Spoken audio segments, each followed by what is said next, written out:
implementasi kurikulum Merdeka. Ini bisa Bapak cek langsung di websitenya langsung ya, untuk sebagai pegangan bagi guru-guru yang masih mewajibkan kurikulum Merdeka. Jadi pernyataan tidak harus ada kewajiban modul ajar itu sudah kami eksplisitkan di 27 untuk meluruskan miskonsepsi yang terjadi. Jadi satu, tidak ada kewajiban buat modul ajar. Ini mana dasarnya ya, semua regulasi kita nggak pernah ada mencantumkan. Dan kami tegaskan ini dalam paparan. Ibu Bapak bisa langsung cek nih paparan Mas Menteri di tanggal 27. Karena ini saya ingin menegaskan bahwa itu adalah miskonsepsi yang harus kami luruskan. Ibu Bapak perlu memilikinya apa ya, RPP aja tadi ya, yang minimal 1 halaman. Nah itu, jadi kalau apakah modul ajar wajib, bahkan kami secara tegas menyatakan oleh Mas Menteri. Nah sekarang mungkin saya kembali, mungkin sebelum nanti diskusi teman-teman, kenapa dulu kita memilih modul ajar ya, waktu kita milih modul ajar. Jadi waktu kita awal dulu menyediakan modul ajar, makanya kita pilih penyematannya itu adalah modul. Penyematannya itu kalimat modul. Niat kita waktu itu sebenarnya, oh dalam implementasi itu sekolah itu ternyata ada guru-guru. Karena secara regulasi itu sudah secara tegas. Kalau guru-guru sudah mampu bikin perencanaan belajar, ya sudah cukup RPP tadi 1 halaman.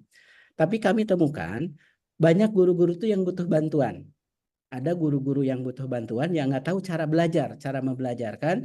Guru-guru nggak tahu cara merencanakan belajar. Niat kita menyediakan contoh ini adalah kalau mereka diberikannya dalam bentuk buku teks, maka mereka kesulitan. Maka kami memikirkan nih, buku teks itu perlu dicacah. Jadi kumpulan materi perlu dicacah, tapi supaya mereka tidak nambah kerjaan. Karena kalau ini bukunya kan kalau buku tebal, mereka bingung peramunya. Nah, ingin kita cacah nih. Jadi ini sebenarnya modul ini adalah buku teks yang seperti buku teks yang kita cacah, tapi kita ingin gunakan modul buku yang sudah tercacah ini sebagai perencanaan guru. Supaya apa? Guru-guru yang nggak bisa ngajar, yang nggak ada waktu untuk anak, dia nggak usah bikin lagi perencanaan belajar apapun. Tinggal pakai. Jadi dia nggak usah nyari buku, nggak usah bikin perencanaan belajar, tinggal pakai modul ajar, sudah dia tinggal ngajar. Jadi fokus utama guru adalah niat kita supaya guru langsung kepada anak. Buat guru tidak usah nyari internet, buat guru yang kesulitan ya. Buat guru yang masih kebingungan yang butuh bantuan, dia tidak usah nyari internet, tidak usah nyari teks, tidak usah bikin perencanaan belajar lagi. Tinggal pakai. Jadi sederhananya modul yang diajar ini adalah buku yang berfungsi sebagai perencanaan belajar yang sudah tercacah tadi.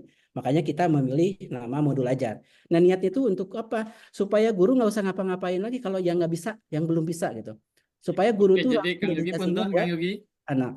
Oke, jadi poinnya apa yang dilakukan oleh pemerintah dulu modul ajar sebenarnya untuk memudahkan guru dengan kondisi yang tepat pada saat itu.